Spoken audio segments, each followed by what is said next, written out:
కష్టంలోంచి మన బుద్ధితో మనం పైకి రాలేం. అట్లా ఇరుక్కుపోయాం.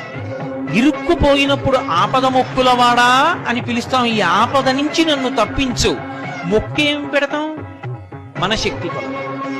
ఒక్కొక్కడంటాడు నేను నా తలనీలాలు ఇస్తానంటాడు, ఒకడంటాడు కొండకి నడిచొస్తానంటాడు, ఒకడంటాడు స్వామి నీ హుండీలో 5 రూపాయలు వేస్తానంటాడు. ఇప్పుడు వీటిని మొక్కులంటారు. మొక్కు అన్న మాట మీరు జాగ్రత్తగా గమనించాలి. వెంకటేశ్వర స్వామి వారి హృదయం ప్రకారమైతే వ్యాపారము కాదు. అది పాపము వలన దుఃఖం వస్తోందని వాడు తెలుసుకోవాలి. తెలుసుకుని పిలిచావు పరమేశ్వరుణ్ణి. ఆయన ఏం చేస్తాడు? నేను ఆదుకోకపోతే ఎవరు ఆదుకుంటారు? అందుకని ఉంటాను ఈ కలియుగంలో వెంకటాచలం మీద. ఎవడు ఎక్కడ ఎంత మౌనంగా లోపల లోపల పిలిచినా నాకు వినపడుతుంది. నేను వింటాను, వాణ్ణి ఉద్ధరిస్తాను. మొదలు ఓం నమో భగవతే వాసుదేవాయ.